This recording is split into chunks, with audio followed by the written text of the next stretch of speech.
आजा आजा रे, आजा आजा रे, भारत के बलवान जंग में आजा आजा रे, भारत के बलवान जंग में आजा आजा रे, आजा आजा रे, आजा आजा रे, भारत के बलवान जंग में आजा आजा रे, भारत के बलवान योग के जंग में आजा आजा रे।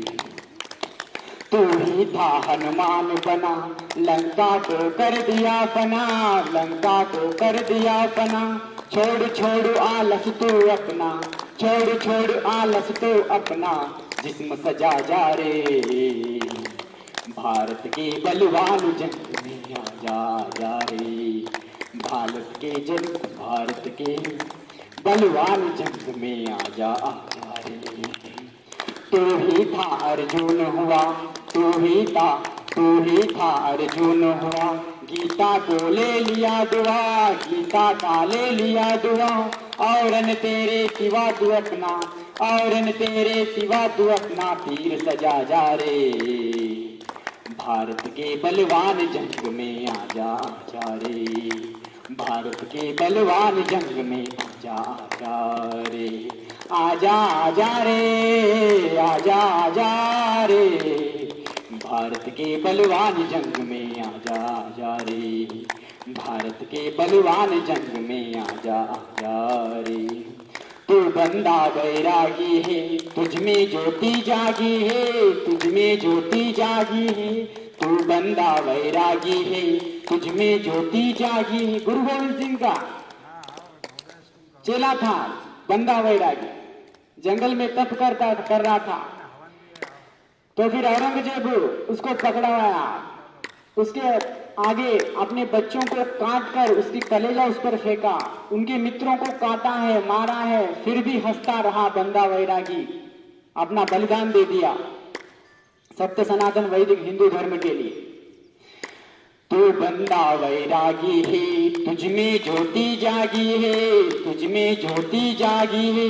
लगी देश को आग तू अपना, लगी देश को आग तू अपना, शस्त्र सजा जा रे, भारत के बलवान जंग में आजा आजा रे, भारत के बलवान जंग में आजा आजा रे। वो शक्ति तुझ में है भरी सी, खंबा तोड़कर तनु धरी, खंबा तोड़कर तनु धरी। वो शक्ति तुझ में है भरी, खंबा तोड़कर तनु धरी। गुराट कर तेरा वह, गुरगुराट कर तेरा वह, नरसिंह दिखा जा रे, भारत के बलवान जंग में आजा आजा रे, भारत के बलवान जंग में आजा आजा रे। वो शक्ति तुझ में है भरी, खंबा तोड़ कर तनु धरी। गुराट कर तेरा वह, गुरगुराट कर तेरा वह, नरसिंह दिखा जा रे, भारत के बलवान जंग में आजा आजा रे, भारत के बलवान जंग में आजा आजा रे। यह जंग है आजादी का, यह जंग है आजादी का, भारत के आबादी का, भारत के आबादी का। यह जंग है आजादी का, भारत के आबादी का। कहता टुकड़ा तुझको हक, कहता टुकड़ा तुझको हक, दिल खुशी मना जा रे, भारत के बलवान जंग में आजा आजा रे, भारत के बलवान जंग में आजा आजा रे। कहाँ भारत को स्वातंत्र आया? मैं नहीं मानूंगा भारत अभी तक स्वतंत्र हुआ। पहले तो वो सफेद वाला लूटता था, अभी काला वाला लूट रहा है। पहले तो एक ईस्ट इंडिया कंपनी थी, अभी तो देश में बहुत सारे कुछ गवर्नमेंट उसको विदेशी कंपनियों को साथ दे रहे। पहले तो एक ईस्ट इंडिया कंपनी, अभी तो अनेक ईस्ट इंडिया कंपनी जैसे अनेक कंपनियां देश को लूट रहे। फिर कहाँ स्वतंत्र हुआ भारत? अभी भी इंग्लिश मीडियम है, मेघालय वो तो गया, लेकिन अपनी विद्या तो छोड़ गया। सूर्य नमस्कार करेंगे उठ जाएंगे। इस तरह के श्रेष्ठ विचारों के साथ भजन करेंगे तो हमारा जीवन श्रेष्ठ बनेगा। तभी स्वतंत्र बनेगा भारत जब पूर्ण स्वदेशी होगा भारत, स्वदेशी भारत। तभी स्वतंत्र होगा जब हमारे घर में स्वदेशी वस्तु आएंगे। तभी स्वतंत्र होगा जब हमारे बच्चे वैदिक शिक्षा को पढ़ेंगे। प्रणाम आसन। ऊर्ध्वहस्तासन, पादहस्तासन, अश्वसंचरणासन, पर्वतासन, साष्टांग नमस्कारासन, भुजंगासन, पर्वत, अश्वसंचरणासन, पादहस्तासन, ऊर्ध्वहस्तासन, प्रणामासन। चल रहा है क्या? चल रहा है क्या? सभी देख के करिए हमारे साथ। अब यहाँ कर रहे हैं, आप देख के कर लो, मोबाइल आपके आगे रख के सभी फेसबुक में। प्रणामासन, ऊर्ध्वहस्तासन, पर अश्वसंचरणासन, पर्वतासन, साष्टांग। यदि भारत को श्रेष्ठ बनना है तो पतंजलि के अष्टांग योग, पतंजलि महर्षि द्वारा प्रतिपादित अष्टांग योग का पालन करना है सभी को। क्या है अष्टांग योग? यम, नियम, आसन, प्राणायाम, प्रत्याहार, धारणा, ध्यान, समाधि। ये पोसेस का नाम नहीं है, ये स्टेप्स का नाम नहीं है। मैं अष्टांग योग के बारे में बता रहा हूँ। ये तो प्राणायाम आसन है, ये तो ऊर्ध्वहस्तासन है, ये पादहस्तासन है, ये अश्वसंचरणासन, पर्वतासन, साष्टांग नमस्कारासन, भुजंगासन, पर्वत, अश्वसंचरणासन, पाद, ऊर्ध्वहस्त, प्रणामासन।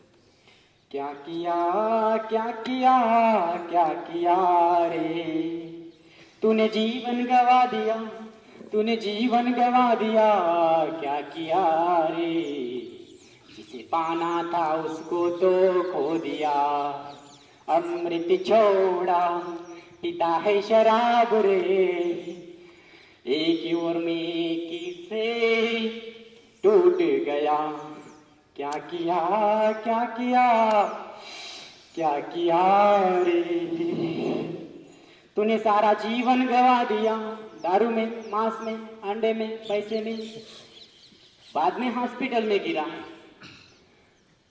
क्या किया, क्या किया देश के लिए, क्या किया, क्या किया, क्या किया रे, तूने जीवन गवा दिया, क्या किया रे, जिसे पाना था उसको तो खो दिया।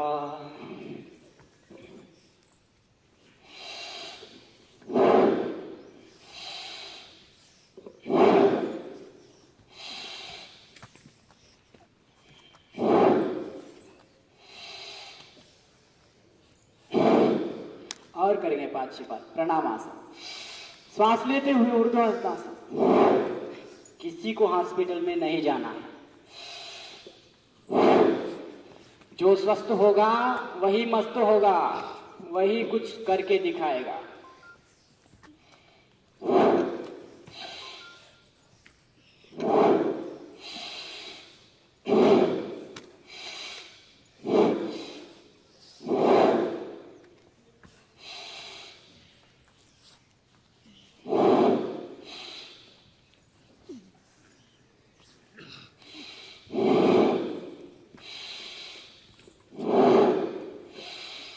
अच्छे अच्छे भजनों के साथ, अच्छे अच्छे विचारों के साथ व्यायाम करेंगे तो किसी के जीवन में डिप्रेशन, टेंशन बिल्कुल नहीं होगा। अभी कुछ आपको नाराजगी लग रही है यहाँ आने से? कितना उजाला है ना, इसी को कहते हैं तमसोमा ज्योतिर्गमया। हे देव, मुझे कभी भी इस तरह की ज्योति में ले जाओ, अंधकार से। अंधकार क्या है? किसी को घर अंधकार जैसे लगता है, कितना भी लाइटिंग हो घर में, हाँ ना, लेकिन यहाँ कितना अच्छा उजाला है। सभी को इस तरह उजाला का स्वाध्याय करना चाहिए। असतोमा सद्गमया, हे ईश्वर, असत्य से सत्य की ओर ले चलो। तपसोमा ज्योतिर्गमया, अंधकार से प्रकाश की ओर ले चलो प्रभु। मृत्योर्मा अमृतंगमया, मृत्यु से, दुष्ट मृत्यु, अपमृत्यु से अमृत की ओर ले चलो। क्या है सत्य?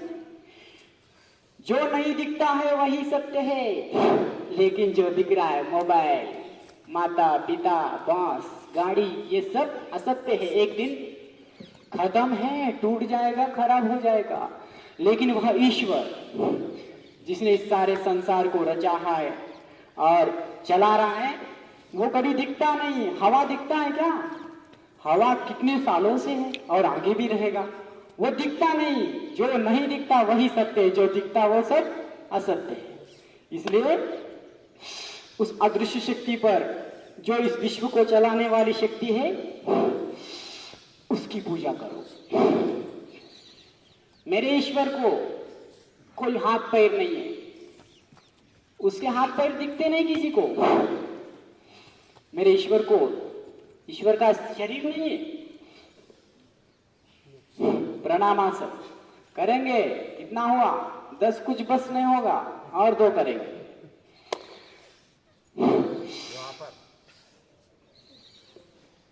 क्या किया क्या किया क्या किया रे, तूने जीवन गमा दिया, क्या किया रे, जिसे पाना था उसको तो खो दिया। अमृत छोड़ा पीता है शराब रे, भगवान के नाम से मुंह मोड़ लिया। क्या किया क्या किया क्या किया रे, तूने जीवन गमा दिया, क्या किया रे, जिसे पाना था उसको तो छोड़ दिया। विषयों के फंदे से बांधा गया तू, संत समागम को भूल गया। क्या किया क्या किया क्या किया, तूने जीवन गंवा दिया, तूने जीवन गंवा दिया, क्या किया रे, जिसे पाना था उसको तो खो दिया। इसलिए पहले से सावधानी रखे, जिसको पाना है उसको पाना है, जिसको पाना है उसको नहीं पाते, जिसको नहीं पाना उसको पा रहे सभी लोग। खाया पिया अंग लगा, बाकी का जंग लगा, यह जीवन नहीं है। తిన్నామా పడుకున్నామా తెల్లారిందా, జంతువులు కూడా చేస్తున్నాయి కదా, अभी కూడా कम से कम 3-4 बार करो जी। पोपट जी ऐसे ही कर रहेंगे तो कैसा होगा? ऐसे ही रहेंगे मोटे के मोटे सभी। कम से कम 5-5 बार करिए।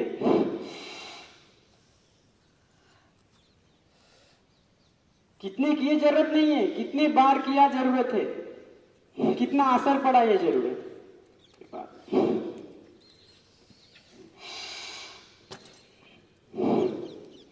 पैसों के खातिर करता मिलावट, एक ही ओर में एक ही को छोड़ दिया। पैसों के खातिर क्या करता है? तेल में मिलावट कर रहा है, शक्कर में, पता नहीं क्या क्या मिलावट कर रहा है, और मित्रता को तोड़ रहा है इस तरह का मिलावट करके। नेक्स्ट अर्धकड़ी चक्रासन। पहला क्या है? ताड़ासन, दूसरा तिर्यक ताड़ासन, तीसरा अर्धकड़ी चक्रासन। इस तरह हाथ श्वास लेना है छोड़ते हुए पीछे की ओर, ये अर्धकड़ी चक्रासन। इस तरह डेली आ जाओ, सभी करो। आप कितने दिनों से कर रहे? बहुत दिनों से कर रहे। फिर अभ्यास नहीं बढ़ाएंगे तो कैसा? डेली डेली बढ़ाना है। हमें केवल 35 मार्क लाना हमारा लक्ष्य नहीं है। क्या लाना है? फर्स्ट क्लास सेकंड क्लास आना है। कोई कोई फेल होकर घर बैठा है, इस तरह के एग्जाम ही नहीं लिख रहा है। कोई आके 35 मार्क बस से कह रहा है। कोई फर्स्ट क्लास आना नहीं चाहता, ये नहीं होना चाहिए। हमें सबको नंबर 1 बनना है। बिजनेस में नंबर 1 तभी होंगे जब हम स्वस्थ होंगे, हेल्थ में नंबर 1 तभी होंगे जब हम इस तरह के व्यायाम निरंतर करते रहेंगे। धर्मार्थ काम मोक्षाणाम आरोग्य मूलम उत्तम। नेक्स्ट इस तरह करो, इस तरह।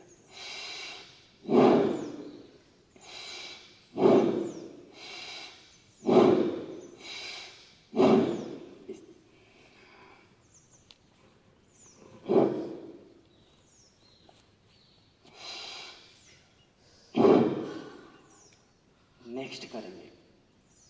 नेक्स्ट तो ये होता है, ठीक है, वो जो योगिक जागिंग में आता है वही नेक्स्ट आता है 7 आसनों में, जो मोटापे को घटाने का काम करता है। पता है आपको, जो अंडरवेट है, जिसको कमी है यहाँ, वो उसको आएगा, कमर मजबूत होगी, और जिसको ज्यादा है वो घटेगा। ये है योगा, योग का विज्ञान। मैं एक बच्चे को 12 किलो वजन कम किया 1 महीने में, तो मैं भी उसके साथ करता था। मैं तो 55 था तो मैं 55 ही था, वो 42 से 30 तक आया। ये है योग का विज्ञान। जहां जितना बॉडी मास इंडेक्स होना चाहिए उतना होता है बीएमआई। नेक्स्ट, आज खड़े ही रखेंगे थोड़ी देर, फिर ये करो, इस तरह बैठ जाओ, सीधा बैठ जाओ। ये जो क्या है, श्वास भर के करने वाला है, इस तरह। आपका सभी का पसीने का स्नान हो गया ना। इस तरह जो हर दिन पसीने से स्नान करता है और बाद में जाके ठंडे पानी से स्नान करता है, उसको कभी रोग नहीं होता।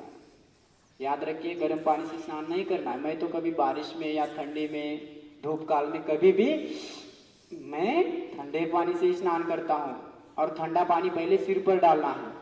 गर्म पानी जो सिर पर डालेगा उसको पैरालिसिस जरूर होगा, आर्थराइटिस होगा जरूर फ्यूचर में, ये याद रखना। नेक्स्ट, इस तरह बैठना। क्या बोला था? ठंडे पानी से स्नान कर।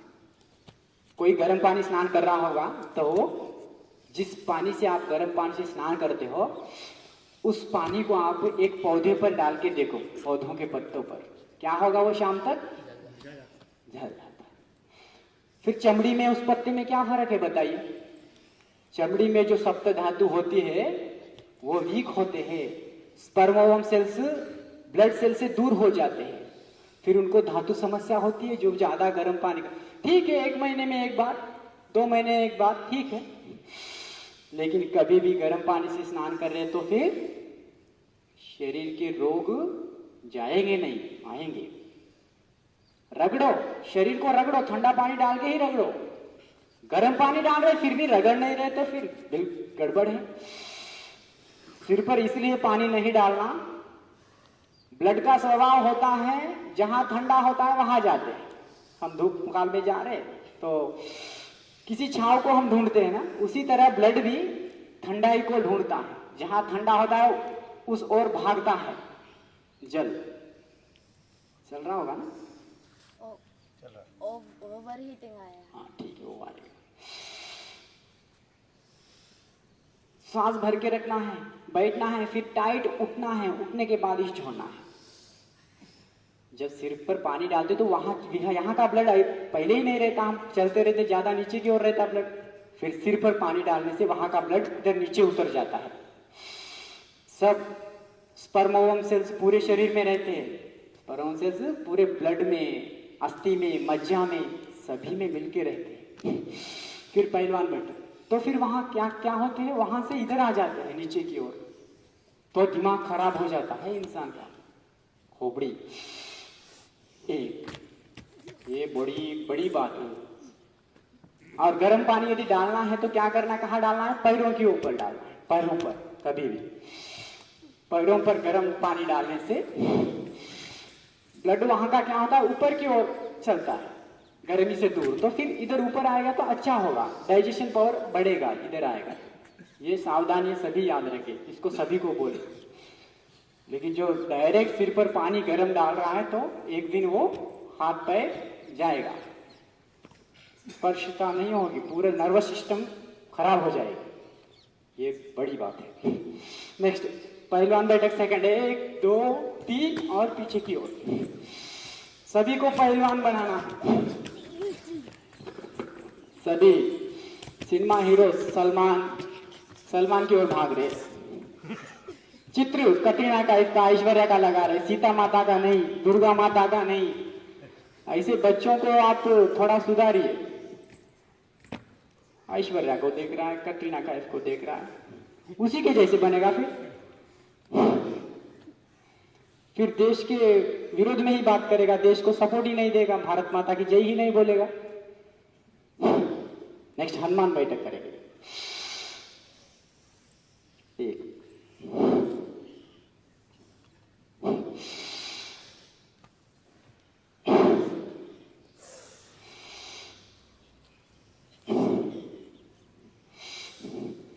इसलिए ईश्वर का नाम सदा रहना चाहिए।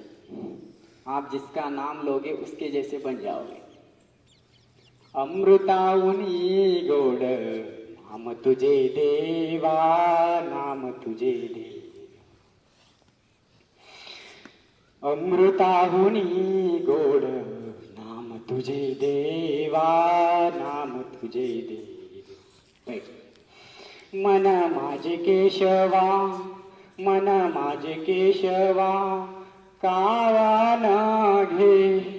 अमृताहुनी गोड नाम तुझे देवा, नाम तुझे देवा। पेट के बल लेट जाइए।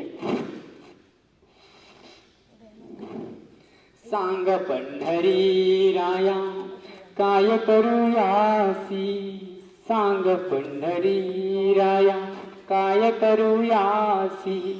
का रूप द्यालते नाये तुझे, अमृताहुनी गोड नाम तुझे देवा, नाम तुझे देवा। कीर्तनी वैसता निद्र नागविले, कीर्तनी वैसता निद्र नागविले। निद्रा आ जाती है, कभी कथा में बैठते तो या किसी अभ्यास को करते हैं, प्राणायाम करते तो निद्रा आ जाती है। कारण क्या है? जिसमें आपको इंटरेस्ट नहीं है वहां निद्रा आ जाएगी। इसलिए काम को इंटरेस्ट से करो। कुछ बच्चों को कोई सीरियल, कोई माता को सीरियल के बारे में पूछेगा तो जल्दी बता देगी, हर एक व्यक्ति का नाम बता देगी एक्टर। लेकिन योग प्राणायाम के बारे में पूछेगा तो नहीं बताए, क्योंकि उस सीरियल वो बहुत इंटरेस्ट के साथ देखी, इसलिए उसके माइंड में मास्टर प्रिंट हो गया। इसलिए नींद से भी उठा के पूछो तो बता देगी। इसलिए इंटरेस्ट बढ़ाओ। जिसके साथ इंटरेस्ट बढ़ाओगे वहां नींद नहीं आएगी। नींद इसलिए आएगी, पुस्तक पकड़े तो नींद आ जाती है। नेक्स्ट इला, हाँ आस्था चैनल करते रहो। यही कह रहा है भजन। कीर्तनी वैसता निद्र नागविले, मन माझे गुंतले विषय सुख। जिसका मन विषय सुखों में गिरता है फिर भगवान में नहीं लगता उसका मन। इसलिए विषय सुखों से, भोगों से दूर हटना है हमें।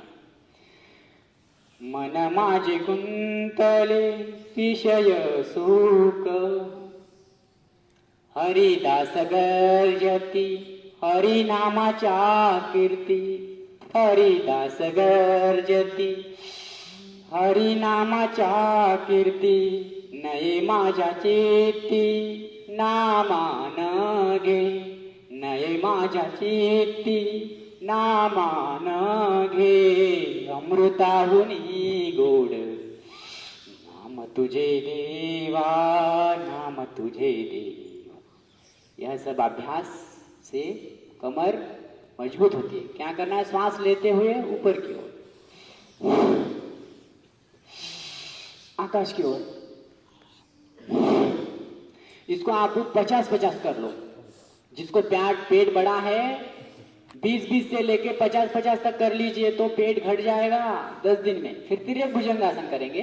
दोनों पैरों में फासला रखिए, दोनों पैरों में फासला रखना है। दोनों हाथ छाती की दोनों ओर, दोनों ओर छाती की दोनों ओर रखना है हाथों को। फिर अभी क्या करना है? बाएं ओर से, बाएं ओर हाथ के कंधे के ऊपर से दाहिने पैर की एड़ी को देखो, दाहिने पैर के एड़ी को।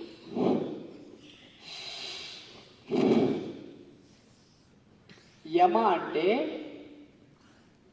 ఆ యముడు కాకుండా అహింసాయుతంగా ఉండడం, సత్యాన్ని పాటించడం, అహింస సత్య అస్తేయ, चोरी लेकुंडा ఉండడం, मन से शरीर से धन से चोरी नहीं रखना आस्तेय। फिर ब्रह्मचर्य, कंट्रोल ऑफ माइंड। इससे कमर मजबूत होती है जी। ये फिर हम करेंगे सलभासन करेंगे। जंघों के नीचे रखेंगे दोनों हाथ। एक एक पैर को स्ट्रेट उठाएंगे, पहले इस तरह एक एक पैर को उठाइए, इस तरह पहले स्ट्रेट सीधा रखना है। एक एक पैर को इस तरह।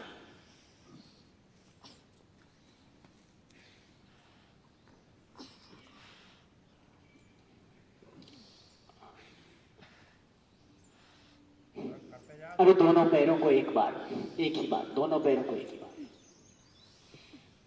स्ट्रेट, दोनों उठाइए इस तरह। घुटनों में मोड़ना नहीं, घुटनों को स्ट्रेच करो, स्ट्रेट।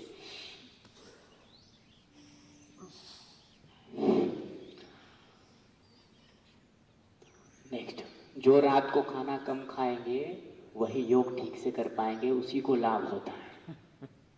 ये याद रखना जरूरी है, नहीं तो इंटरेस्ट नहीं होगी, यहां तक भी कोई नहीं आएगा, घर में सोया रहेगा। अभी दोनों पैरों को इस तरह उठाइए, धनुरासन।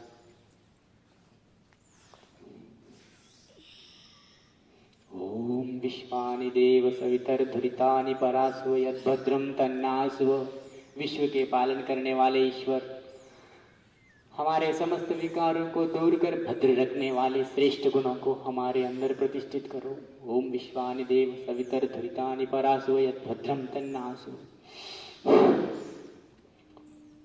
धीरे से अभी कमर के बल इस तरह लेट, इस तरह हो जाइए। हिरण्यगर्भः संवर्तताग्रे भूतस्य जातः पत्नी। मर्कटासन करेंगे, रामबाण है कमर दर्द के लिए। हाथों को भुजाओं की समान में रखेंगे, हथेली हाथ ऊपर आकाश की ओर हथेली। घुटने को एड़ी को टच करके रखना है दोनों पैरों के। अभी दोनों पैर लेफ्ट साइड को पूरा पूरा ढीला छोड़ के टच कर दो पृथ्वी को। अभी भी घुटने को घुटना लगा रहेगा, एड़ी को एड़ी लगी रहेगी। सिर को अपोजिट की दिशा में रखना है, अपोजिट दिशा में। यदि हमारे पैर लेफ्ट की ओर जा रहे तो फिर राइट की ओर सिर को रखना है। फिर बीच में सांस लेना है जी, बीच में सांस लेना है, फिर छोड़ते हुए घुटने को घुटना, एड़ी को एड़ी, पंजे को पंजा लगा के रखेगा। पूरा टच कर दो, पूरा इतना रिलैक्स महसूस करोगे।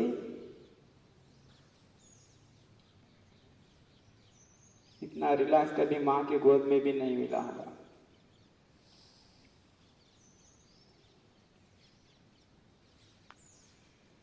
पेट घट जाएगा, इंडाइजेशन खत्म होगा। बहुत जबरदस्त है रामबाण। केवल 2-3 दिन में जितना भी कमर दर्द हो, कितने हॉस्पिटल घूमे, कितने ऑइंटमेंट रगड़ रगड़ के खत्म हो गए, पेन किलर्स लिए, फिर भी खत्म नहीं होता है। बाहर से रगड़ने से क्या होगा, अंदर से इस तरह करना है, ब्लड सर्कुलेशन अच्छा होगा, मसल्स सेट हो जाएंगे और हड्डियां सेट हो जाएंगे, तो फिर कमर दर्द चला जाएगा।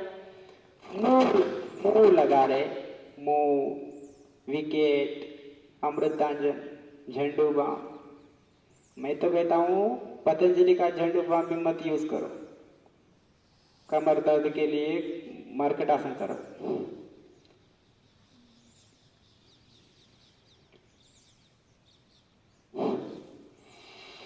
इमरजेंसी में यूज करो, लेकिन एडवांस इस तरह मर्कटासन। अभी दोनों पैरों में फासला रखिए। अभी दूसरा, एक का घुटना दूसरे के पंजे को लगेगा, एड़ी को। लेफ्ट लेग का पंजे को राइट लेग की घुटना लगेगा। इस तरह लगाओ एक दूसरे को, पैरों में फासला रख के अपोजिट दिशा। श्वास भरना है। मैं कह रहा था यम, यम के 5 अंग होते हैं। यम यानी क्या है, हरण करने वाला, बुराई का हरण करने वाला यम होता है। अहिंसा, सत्य, अस्तेय, ब्रह्मचर्य, अपरिग्रह, यमाह। और नियम होते, दूसरा नियम, तीसरा आसन, फिर प्राणायाम, फिर प्रत्याहार, फिर धारणा, फिर ध्यान, फिर समाधि। नियम में भी 5 अंग है। नियम में शौच, संतोष, तप, स्वाध्याय, ईश्वर प्रणिधानानि। ठीक है, सीधा रखेंगे। अभी क्या करेंगे, तीसरा मर्कटासन करेंगे। आपके बाएं पैर को, आपके दाहिने पैर को ले आकर हथेली में रख दो। ఎడమ కాలుని తీసుకొచ్చి కుడి కాలుని తీసుకొచ్చి ఎడమ చేతిలో పెట్టండి. కుడి కాలుని తీసుకొచ్చి ఎడమ చేతిలో పెట్టండి. మళ్ళీ అక్కడే పెట్టేయండి. ఇప్పుడు ఏం చేయాలంటే ఎడమ కాలుని తీసుకొచ్చి కుడి చేతిలో పెట్టాలి. ఆపోజిట్ వైపు తల పెట్టాలి.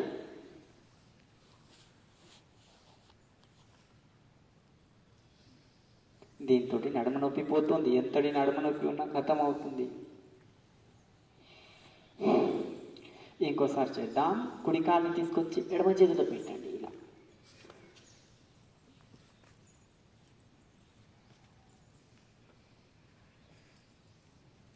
తల వ్యతిరేక దిశలో ఉండాలి. మళ్ళీ లేపి అక్కడ పెట్టాలి. మళ్ళీ ఇలా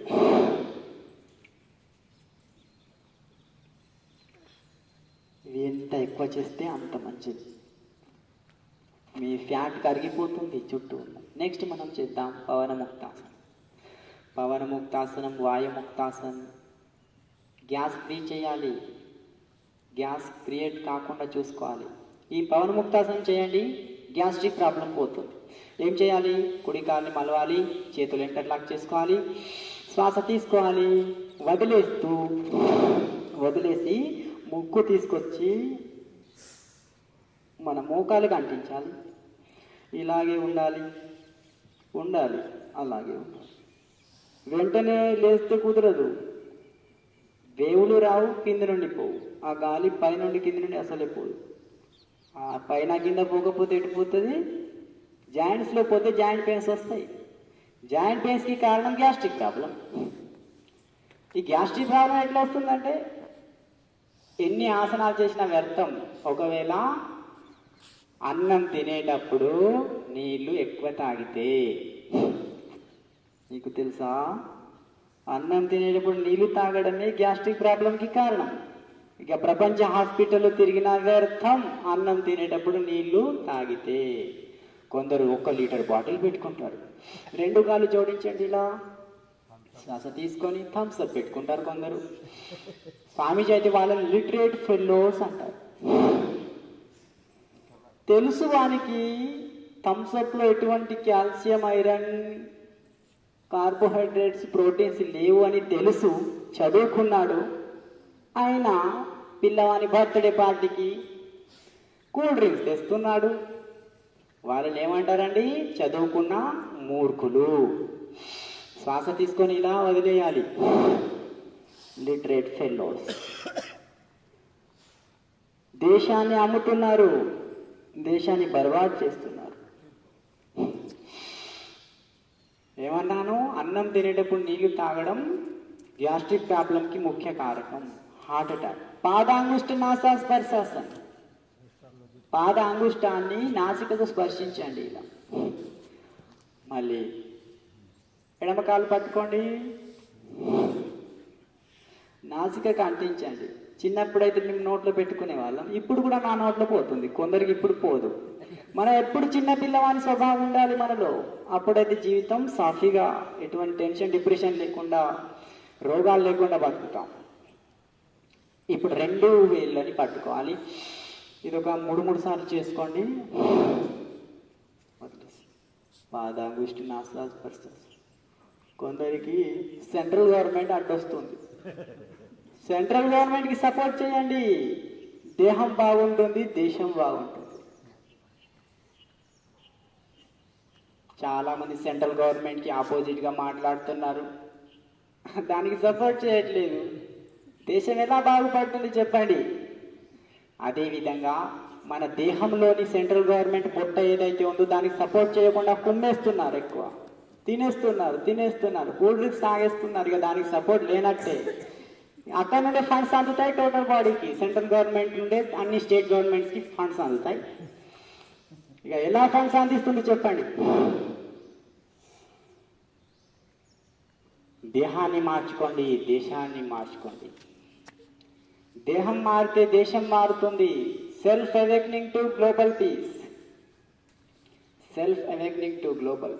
self realisation to collective realisation, व्यक्ति निर्माण से राष्ट्र निर्माण. अभी पाद वृत्तासन करेंगे. पादम तो वृत्तानि गीयाలి.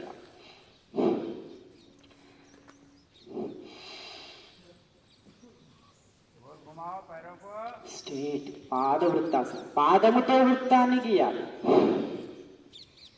పాదముతో వృత్తాన్ని గీయడమే పాద వృత్తాసనం అండి. ఇది చేసుకుంటే పొట్ట తగ్గిపోతుందండి. ఎంత పెద్ద పొట్ట అయినా పెద్ద సున్నా గీస్తే సున్నా లాంటి పొట్ట కూడా శూన్యం అయిపోతుంది. తిప్పుకోండి ఇలా. నాహి జ్ఞానేన సదృశం పవిత్రమే విత్. జ్ఞానం కంటే పవిత్రత దేనిలో లేదు. అందుకే జ్ఞానాన్ని పెంచుకోండి. పవిత్రత పెరుగుతుంది, జీవితం సాఫీగా నడుస్తుంది. భారత్ మాతాకి జై. హాయ్. ఇప్పుడు మెల్లగా ఎడమ చేతి మీద లెఫ్ట్ హ్యాండ్ మీద లేవాలి ఎప్పుడు కూడా. చాలా ముఖ్యమైన విషయం. Because our sensitive points all on our body left side. That always ఇలా కుడి ఎడమ చేతి మీద లేవాలి, లెఫ్ట్ హ్యాండ్ మీద. సరే, प्राणायामालु చేద్దాం. उसको इधर रख दीजिए, वो स्टैंड लेके इधर सेट कर दीजिए, सभी दिखे जैसा. हाँ, ले बेटा, अच्छे से.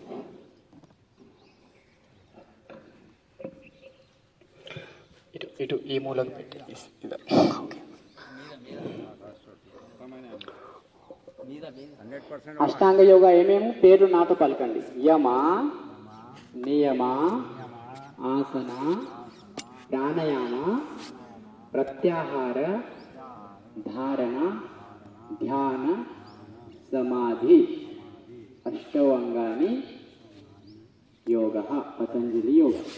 ఓం योगेन चित्तस्य पदेन वाचा मलं शरीरस्य च वैद्यकेन योपाकरोतं प्रवरं मुनीनां पतंजलिं प्राञ्जलिरानतोऽस्मि. योगेन चित्तस्य, योगतो चित्तము శాంతమవుతుంది. పదేన వాచ, వాక్కు బలపడుతుంది, దృఢమవుతుంది. భస్త్రికా ప్రాణాయామం చేస్తూ వినండి. అష్టాంగ యోగ గురించి కొంచెం చెప్తాను. యోగేన చిత్తస్య పదేన వాచ మలం శరీరస్య చ వైద్యుడు. శరీరంలోని మలాన్ని తొలగించడం కోసం ఒక వైద్యునిలాగా పనిచేస్తుంది. అటువంటి విద్యని అందించిన పతంజలి మహర్షికి నేను శిరస్సు వహించి నమస్కరిస్తున్నాను. పతంజలి శ్లోకం. అటువంటి మహనీయుడు పతంజలి మహర్షి. Patanjali means not only biscuit packet, not only noodles.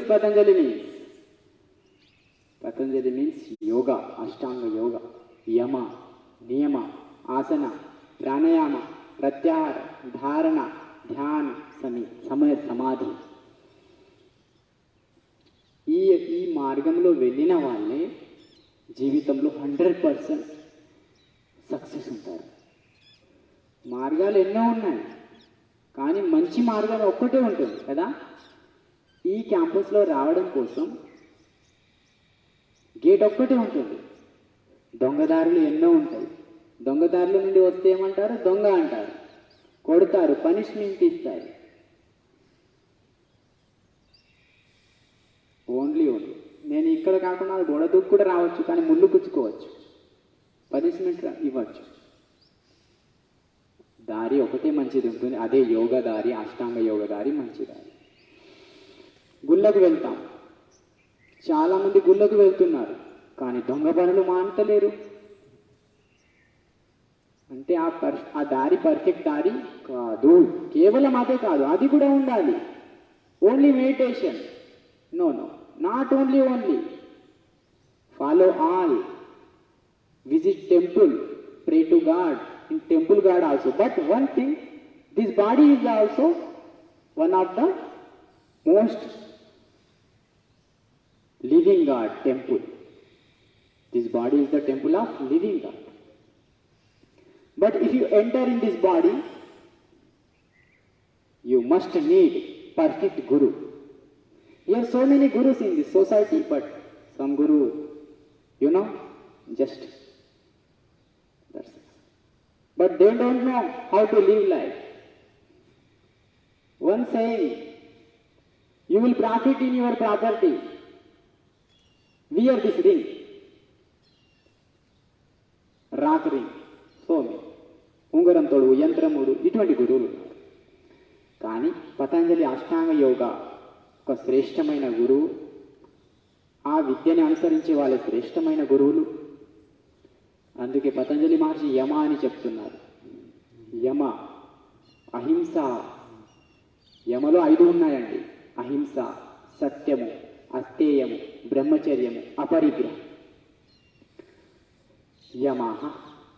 అహింస మీన్స్ ఎవరికి కూడా హింస కలగకుండా ఉండడం, ఎవరికి మానసికంగా ఇబ్బంది పెట్టకుండా ఉండడమే అహింస.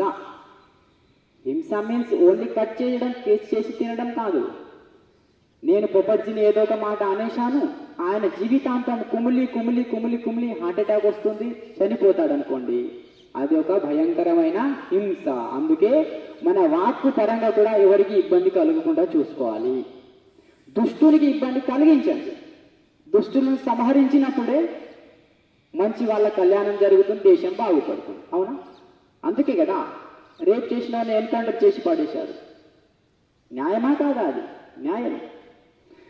అందుకే మనం అహింసాయుతంగా ఉండాలి మంచి వారి పట్ల. అంటే ఎవరికి వాక్కు పరంగా, శరీరక పరంగా ఎవరికి ఇబ్బంది కలిగించదు. ఇంకొక హింస ఏంటి? కట్ చేసి తినడం, क्षणिक सुख के लिए, स्वाद के लिए. किसी जीव को नहीं मारना है अपने स्वाद के लिए, जीवा के स्वाद के लिए. इंसान का पुतला जो है ये वेजिटेरियन का है, नॉनवेज का नहीं है. एक कुत्ता यदि मांस को खाएगा तो फिर वो पचा लेगा, लेकिन यदि इंसान खाएगा तो मरेगा, कच्चा मांस खाएगा तो. सही है, एक पेट्रोल वाले गाड़ी में हम केरोसिन डाल सकते हैं, डालकर चला भी सकते हैं, लेकिन साउंड कैसे होगा आपको पता है. कितने दिन अच्छी रहेगी वो आपको पता है. खराब అయిపోతుంది పెట్రోల్ బండిలో కిరోసిన్ వేస్తే. అదేవిధంగా ఈ శరీరంలో వెజిటేరియన్ వేయకుండా నాన్ వెజ్ వేస్తే ఇది కూడా పాడవుతుంది.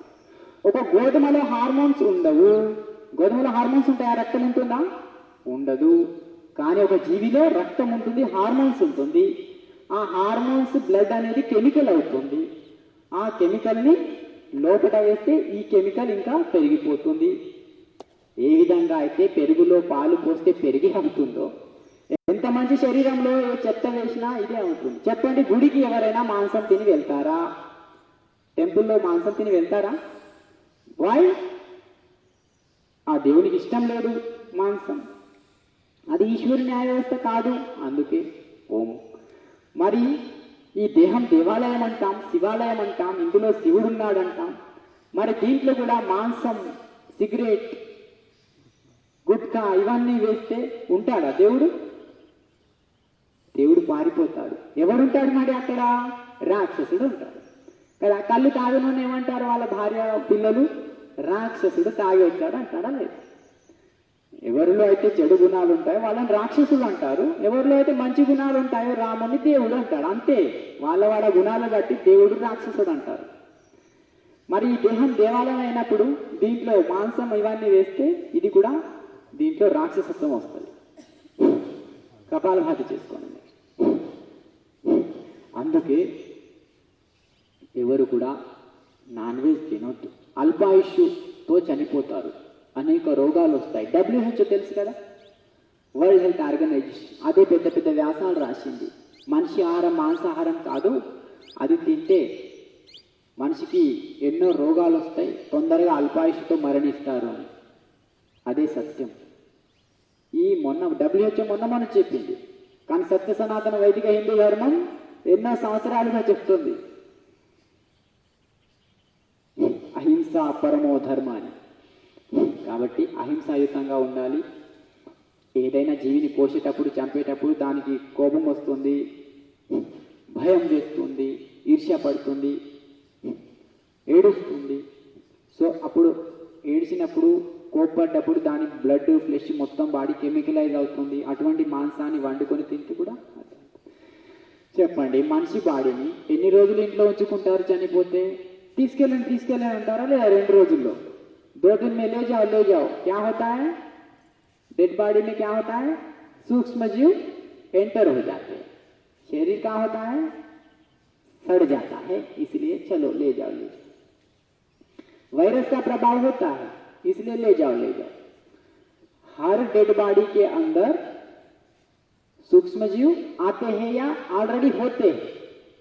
जब तक हमारे लिम्फोसाइट्स, मोनोसाइट्स उसके साथ युद्ध करके उसको मारते नहीं रहेंगे, तब तक वो मरते रहेंगे. लेकिन जब भी हमारे ब्लड सेल्स मर जाएंगे, शरीर मर जाएगा, तब वो बढ़ जाएंगे. तो फिर शरीर को सड़ा देंगे, या बाहर से हवा में है, बाहर से आ जाएंगे, तभी जाके सड़ांग उठती है, दुर्गंध उठती है, सड़ जाता है शरीर. ये हर एक जीव के साथ होता है, निर्जीव के साथ. हर प्राणी को यदि मारोगे तो जरूर उस पर वायरस का इफेक्ट होता है, सूक्ष्म जीव का प्रभाव. तो फिर वो चिकन सुबह काटता है, मटन सुबह काटता है, दिन भर रहता है, दिन भर रखता है, कांच में रखता है, चाहे कांच में भी होता है सब कुछ. तो इस तरह उसके मांस को खाएगा तो ये होगा. डेड बॉडी को ले जाने के बाद, ले तो जाते हैं, ले जाने के बाद घर को फिनाइल से अच्छे से धो डालते हैं. ये सबको पता है. ये एक प्रक्रिया 1 दिन 2 दिन के लिए नहीं, कितने दिन के लिए? कम से कम वो 8 दिन तक इस प्रक्रिया को करते. क्यों? इस वायरस का प्रभाव हमारे शरीर पर ना आए. इसलिए यदि उस डेड बॉडी को टच करते तो स्नान कर लेते हैं, हाँ कि नहीं? ये है. कुछ लोग तो ऐसे होते हैं, शमशान घाट को जाते हैं, तुरंत किचन में खाते हैं. लेकिन सत्य सनातन वैदिक धर्म इस तरह कभी नहीं करता है. यही है, हिंदू धर्म अंधा नहीं है, वैज्ञानिकता है इसके पीछे. ये सबको पालन करना है. इसलिए डेड बॉडी को जाके धोकर फिर इस तरह करके दूसरे डेड बॉडी को आकर फ्रिज में रखकर क्यों खाते हैं? जरूर इसका फल भोगना पड़ेगा. यदि बिल्ली को कुत्ता खाता है तो उसकी न्याय व्यवस्था है. एक कीट को मेंढक खाती है, मेंढक को सांप खाता है, सांप को वो क्या खाती है? ईगल खाती है. तो उसको न्याय है. हर एक जीव दूसरे जीव को खाता है, जो वेजिटेरियन नॉन वेजिटेरियन होता है, नॉन वेजिटेरियन जो होता है. लेकिन वेजिटेरियन एक घोड़ा होता है, 10 दिन उसको बांध के रखो, उसके बाद 10 दिन के बाद उसको बिरयानी, अच्छे से चिकन बिरयानी करके चावल के साथ उसको रखो. क्या खाएगा? उसको इतनी भी भूख लगे नहीं खाएगा. लेकिन इंसान सबको खा रहा है, ये गलत है.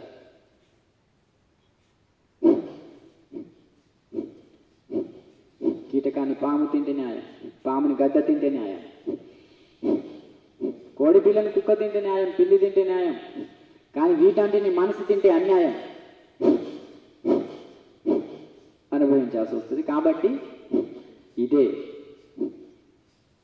హింస అంటే. అందుకే అహింసాయుతంగా ఉండాలి అని అంటున్నారు. ఇంకా యోగా ఎంత చేసినా కూడా ఆ హింసని వదలకపోతే సంపూర్ణ యోగా కాదన్నట్టు పతంజలి అష్టాంగ యోగ ప్రకారం. సత్యము, ఎవరైతే సత్యాన్ని అనుసరిస్తారో వాళ్ళు నిర్భయంగా ఉంటారు, ఎప్పుడు భయపడరు, బాధపడరు, టెన్షన్ పడరు, డిప్రెషన్కి లోన్ కాడు. కానీ ఎవరైనా అబద్ధం చెప్పారనుకోండి, అబద్ధం చెప్తే వాడు భయపడుతూ ఉంటాడు. నేను అబద్ధం చెప్పినట్టు మీకు తెలిస్తే మళ్ళీ ఇన్సల్ట్ అవుతుంది, మళ్ళీ టెన్షన్ డిప్రెషన్ లోన్ అవుతుంది. కానీ నిజం చెప్పినోనికి భయం అవసరమా? దర్జాగా ఉండొచ్చు. అందుకే ఆయుష్ పెరగాల అయితే సత్యాన్ని పాటించండి, దర్జాగా జీవించండి. ఇదే చెప్తున్నారు పతంజలి మహర్షి. సత్యం. అస్థేయం. అస్థేయం మీన్స్, స్థేయము మీన్స్ దొంగలించుట, అస్థేయం మీన్స్ దొంగలించకుండా ఉండుట. దొంగ కూడా ఒకసారి దొంగతనం చేస్తే రెండవసారి మూడవసారి 10వసారి అయినా దొరికిపోతాడు ఎక్కడే. అందుకే ఇది గుర్తుపెట్టుకోవాలి. మానసికంగా కూడా దొంగతనం. సపోజ్ ఏదైనా అమ్మాయికి అబ్బాయి మీద మనసు ఉంది, అబ్బాయికి అమ్మాయి మీద మనసు ఉంది, ప్రతి క్షణం దొంగతనం చేస్తున్నారు. దృష్టిపరంగా ఆలోచన పరంగా ఒకరోజు ఏమవుతుంది, దేహశుద్ధి అవుతుంది. కళ్ళు చూస్తాయి, మనసు ఆలోచిస్తుంది, శరీరం దెబ్బతింటుంది, హార్మోన్స్ పడిపోతాయి, స్పర్మ్ సెల్స్ పాడైపోతాయి. ఇక పెళ్ళైన తర్వాత ఇన్ఫర్టిలిటీ ప్రాబ్లం. కాబట్టి అస్థేయంతో ఉండు, దర్జాగా ఉండమని చెప్తున్నారు పతంజలి మహర్షి. ఇది యోగా అంటే అస్థేయం. తర్వాత బ్రహ్మచర్యం. బ్రహ్మచర్యం కూడా దృష్టి పరంగా శ్రవణ పరంగా ఎటువంటి చెడు లేకుండా ప్రతి ఒక్కరిలో బ్రహ్మ దర్శనం చేయడం. ఎత్ర ఎత్ర స్థితో దేవ సర్వవ్యాపి మహేశ్వర యోగురు సర్వదేవానాం శ్రీ శివాయ నమో నమః. ఇది बाह्य प्राणायाम करेंगे. श्वास लेकर छोड़ेंगे. మెడల్ లాక్ చేద్దాం. ఎక్కడి వరకు వచ్చానండి? బ్రహ్మచర్యం వరకు వచ్చాను. ఫస్ట్ ఏంటి? అహింస. రెండవది అస్థేయ. మూడవది బ్రహ్మచర్య. అహింస, సత్య, అస్థేయ, బ్రహ్మచర్య. ఫిఫ్త్ అపరిగ్రహ. అపరిగ్రహ మీన్స్ లిమిటెడ్. పరిగ్రహ మీన్స్ అన్లిమిటెడ్. అన్లిమిటెడ్ ఏదున్నా, జియో డాటా అయినా అన్లిమిటెడ్ ఉంటే జీవితం నాశనమే. రాత్రంతా పగలంతా ఆ డాటాని ఖతం చేయడంలో ఉంటాడు. అదేవిధంగా లంచం అట్లనే. శాలరీ ఉన్నది, శాలరీకి సరిపెట్టుకోవట్లేదు, లంచం ఆశిస్తున్నాడు. ఆ డబ్బులు ఎక్కడ ఖర్చు పెట్టాలని 5 స్టార్లో వెళ్ళి తింటాడు. కొందరికి వేరే వ్యసనాలు ఉంటాయి, ఎక్కువ డబ్బులు వచ్చినాయి. ఇంకా కొందరికి ప్లాట్లు, భూమి కబ్జాలు. కానీ దీనికి ఒకరోజు అనుభవించాలి. చాలామంది ఎస్ఐలు, సిఐలు జైల్లో ఊసల్లెత్తు పెట్టుకుంటున్నారు. ఒక ఎంఆర్ఓ హైదరాబాద్లో ఒక ఎంఆర్ఓ ఇంతకు ముందు ఉత్తమ ఎంఆర్ఓ అని అవార్డు వచ్చింది. కొన్ని రోజులకు పేపర్లో మళ్ళీ చూస్తే సిబిఐకి దొరికిపోయిన అదే ఎంఆర్ఓ. ఆ ఎంఆర్ఓ కథ తెలుసు. అయినా ఈ సంవత్సరం ఒక ఎంఆర్ఓ అట్లనే ఆమె కూడా ఈ సంవత్సరం కూడా ఒక ఆమె దొరికిపోయింది. మరి అది విన్నది బుద్ధి లేదా ఈయనకు? మళ్ళా తప్పు చేసింది.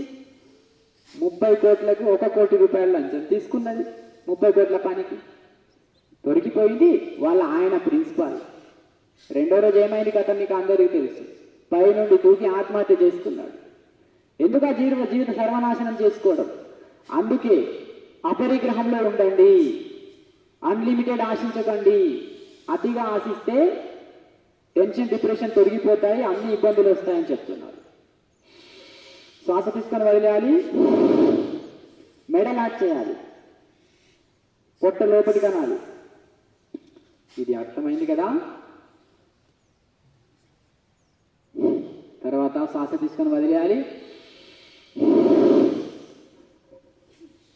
మా భార్యకి నెక్లెస్ కావాలి, మా అబ్బాయికి ఫ్లాట్లు కావాలని ఉన్న శాలరీతో సరిపెట్టుకోకుండా అరే తినడానికి దొరుకుతుంది, కుటుంబం కొనసాగుతుంది. అత్యాశ పోయేటప్పుడు ఏమైనా తీసుకుపోతాడా? బ్యాంక్ బ్యాలెన్స్ పెంచుకుంటాడు, హాస్పిటల్ ద్వారా వస్తున్నాడు, యాక్సిడెంట్లో చేస్తున్నాడు. ఈ విషయాలు మీకు చెప్పండి. మీరంతా ఇక్కడ వచ్చిన వాళ్ళు మంచి వాళ్ళు, యోగులు. కానీ ఈ విషయాలు ఇంకో కొందరికి చెప్పాలి, పంచాలి. నిజమేంటి, యోగా అంటే ఏంటి? చాలా మంది యోగా అంటే రోగాన్ని నయం చేసుకోవడమే అంటున్నారు. పొట్ట ఊపుతున్నారు, తల చేతులు ఊపుతున్నారు, బస్ అదే ఆ చెత్తమని మానతలేదు కొందరు. ఇది యమ అంటే. నియమ అంటే ఇక నియమాలు. శౌచం. అగ్నిసార క్రియ. పొట్టని లోపలికి ముందుకి ఇలా ఊపండి. శుచిత. లోపల శుద్ధి ఉంటేనే బయట శుద్ధి ఉంటుంది. అదే శౌచ అంటే. जिसका शौच साफ जाता है उसी के अंदर शुचिता है. शुचिता के बिना किसी का शौच साफ नहीं हो सकता है. इसलिए शौच मीन्स ये शौच यानी शुद्धता, अंतर शुद्धता, बाह्य शुद्धता. जिसकी अंतर शुद्धता होती है उसी को बाह्य शुद्धता होती है. इसलिए बाह्य प्राणायाम अग्निसार क्रिया करते हैं.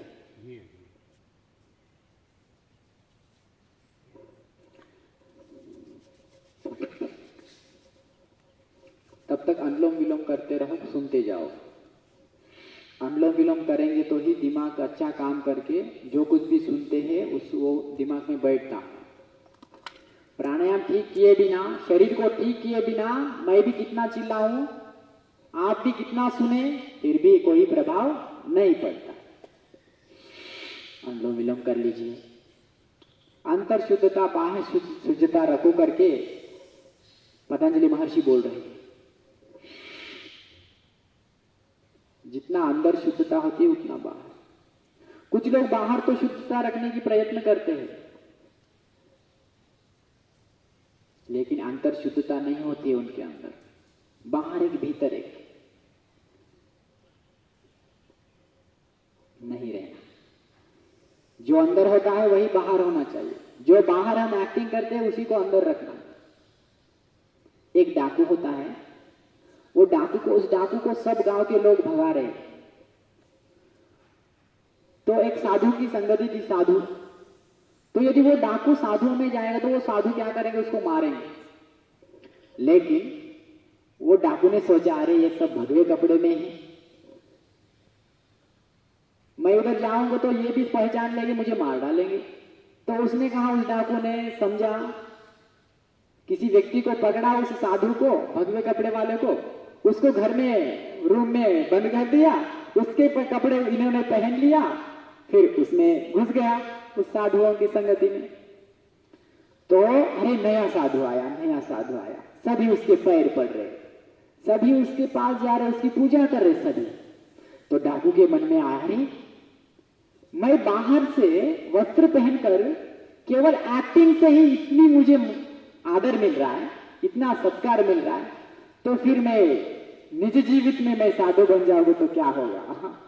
ये सोच कर वो दूसरे दिन से साधु बन गया वो डाकू। इसलिए हम जितना बाहर शुद्ध होते हैं उतना अंदर।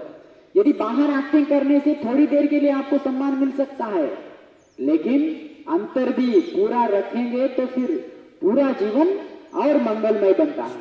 क्षणिक के लिए नहीं, शाश्वत सुख मिलता है। हाँ, ये बहुत सारे लोग बोलते हैं, लेकिन स्वामी जी तो बोलते हैं वाल्मीकि ऋषि भी कोई डाकू नहीं थे जी।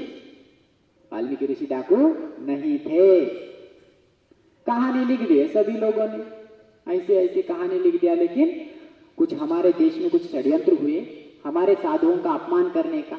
यदि हमारे ऋषियों को हम डाकू कहेंगे या चोर कहेंगे, कुछ कहेंगे, तो हमारी आस्था श्रद्धा उन पर कम हो जाएगी, तो हमारा देश बढ़ेगा नहीं, हमको गुलाम कर पाएंगे। इस तरह हमारे ऋषियों के चरित्रों को बदनाम करने का प्रयास किया। वाल्मीकि ऋषि या और बहुत सारे जो ऋषि थे वो कोई डाकू नहीं थे। बहुत सारे 2000 वर्ष पहले कुछ पुराण आए हैं, किसी ने कुछ लिख दिया। बहुत सारे सत्य है, कुछ असत्य पुराण भी है। एक शिव पुराण में कुछ एक शब्द आता है कि किसी एक ऋषि ने शिव को, एक राजा ने शिव को क्या हिरण का बलि दिया। नहीं है, ये सब गलत है। क्या होता है फिर इस तरह करने से क्या होता है, ये भी मांस खाने लगता है, तो फिर इसका धर्म भ्रष्ट होता है। यह कहकर तरह तरह की कहानियां जोड़ दिए गए, ठीक है, उल्टा पुल्टा। इसी तरह मनु चरित्र आता है। धरती के पहले मानव मनु महर्षि है, तो मनु चरित्र को भी उल्टा पुल्टा करके ब्रिटिश वाले मुगलों ने उल्टा पुल्टा करके लिख दिए। इसलिए अभी तो कुछ दलित कहते हैं अपने आप को, या समाज कहता है अपने आप को, उन्होंने उस पर विरोध कर रहे हैं, क्योंकि उनको मनु चरित्र सच्ची पता नहीं है। लेकिन मनु चरित्र मानव कैसे जिए, मानव का जीने के लक्षण क्या है, मनु चरित्र कहता है। यह है सब कुछ इस तरह। इसलिए अंतर शुद्धता बाह्य शुद्धता होनी चाहिए, वही शुद्धता है। फिर शौच के बाद संतोष, संतोषात अनंत सुख लाभ। संतोष रखना है किसी को, लेकिन अच्छे कर्म का संतोष सुख देगा, लेकिन बुरे कर्म का संतोष दुख देगा। जो अच्छाई में बुराई देखता है, बुरे में अच्छा देखता है, वो खराब होता है। पवित्रता में अपवित्र देखना। कोई मंदिर की मूर्ति है, सीता माता है, राम है, तो फिर उसमें कुछ गलत देखना, पवित्रता में अपवित्र देखना, अपवित्र में पवित्र देखना, कुछ गंदे चीज होते हैं उसको देखकर ये खुश हो जाता है, संतोष हो जाता है। उस तरह के संतोष में सुख नहीं है। संतोष किसमें है जी? सेवा में संतोष है। संतृप्ति किसमें? सेवा करने में, योग सेवा करने में। देखो मैं कितने आनंद में हूं, दिन भर इसी तरह आनंद में रहता हूं मैं, क्योंकि सेवा करता हूं, इसलिए स्वच्छता अभियान करता हूं और भूखे को अन्न खिलाता हूं। तो कभी कभी वाटर बॉटल किसी को धूप, जो किसी को प्यास लग रही वाटर बॉटल, तो उस दिन मुझे पता नहीं, मेरा कुछ नहीं गया, केवल 20 रुपए गया, लेकिन उस दिन हाँ कितना आनंद। मुझे बहुत सारे लोग शाल देते हैं। एक सिकंदराबाद में कर्नाटक से आ रहा था, शाल किसी ने मुझे ओढ़ा था, तो फिर मैं वो शाल लेके आ रहा था, तो एक सिकंदराबाद में बूढ़ा, ठंडी का काल, बहुत शिवर हो रहा था, शिवरिंग कर रहा था। तो उसको देखकर आहा ईश्वर मुझे अच्छा अवसर दे दिया, मेरा कुछ नहीं गया, उस मेरा दिया हुआ शाल को उस पर ओढ़ दिया, तो आराम से सो गया वो तुरंत। मुझे उस दिन कितना आनंद पता है, इसी में संतोष है। इसलिए परोपकार करो, जितना अपने परिवारजनों के साथ अच्छा व्यवहार करते हो, उतना यदि व्यवहार दूसरे लोगों के साथ, परायों के साथ करते, तो फिर आपके हथेली में संतोष होगा, कभी बीपी शुगर टेंशन नहीं होगा, आप दीर्घायुष्य हो जाओ। इसीलिए संतोषात अनंत सुख लाभ। अपने बच्चों को तो 500 रुपए देता है, जा पी ले, नंगा नाच कर, लेकिन दूसरा कोई बच्चा, मुझे पेन नहीं है, बच्चों के स्कूल के फीस को भरो किसी के, गरीब के, वही उत्तम सेवा, विद्यादान, अन्नदान, महादान। संतोषात अनंत सुख लाभ। शौच संतोष। तप करो, सर्दी गर्मी स्थिर रहो, बारिश में धूप में स्थिर रहो, हर परिस्थिति में सम रहो, यही तप है। दुख में रोना, सुख में हंसना, ये नहीं है तप। सुख में भी दुख में भी सदा स्थिर रहो, यही तप है। सुख शयन कर लेंगे थोड़ा आगे की ओर पर। क्या है तप?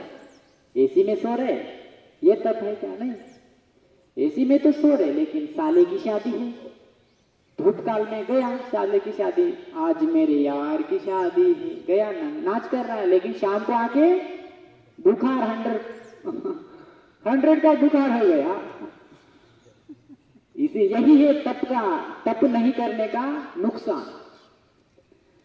लेकिन वो कभी भी एसी की कोई आदत नहीं है, कभी भी स्थिर है, तो फिर वो धूप में जाने के बाद भी कोई उसको कुछ नहीं होगा। बारिश में भी भीगो और आदत करो, एसी से धूप में आगे धूप में खाए तो हाँ ये सब हो जाए। इसलिए तब करो। मैं कभी भी नीचे सोता हूँ, कहीं भी गया कि नीचे सो जाओ, कभी भी आपको स्लिप डिस्क प्रॉब्लम नहीं होगी। मुझे भी बोलते हैं आशुक जी हमारे यहाँ सोफा सेट है, सो जाओ उस पर। भैया आपके पास तो सोफा सेट है, दूसरे के घर में नहीं होगा। आपके घर में नींद आ सकती है, लेकिन दूसरे के घर में फिर यदि मेरी सोफा सेट की आदत हो गई तो नींद नहीं आएगी। बहुत सारे लोग एसी में सो जाओ कहते हैं। आपके घर में एसी है भाई, गरीब के घर में एसी नहीं होगी। मैं तो देश घूमने वाला, फिर उसके पास एसी नहीं है तो हमारी मेरी आदत है, शरीर एसी में पड़ गया। पता है एसी का जिसका आदत होती है शरीर का, उसको नींद जल्दी नहीं आती है। सही है ना? इसलिए तब करो, हर परिस्थिति में सम रहो, सुख दुखों का तब करो। सर्दी गर्मी में सदा स्थिर रहो, हर विकट परिस्थिति में स्थिर रहो।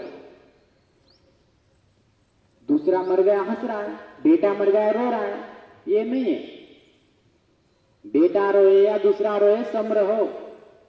आत्मा अजर अमर नित्य अविनाशी। बाल गंगाधर तिलक जब जेल में थे तो उनको एक लेटर आया, पत्नी की मृत्यु की वार्ता आई।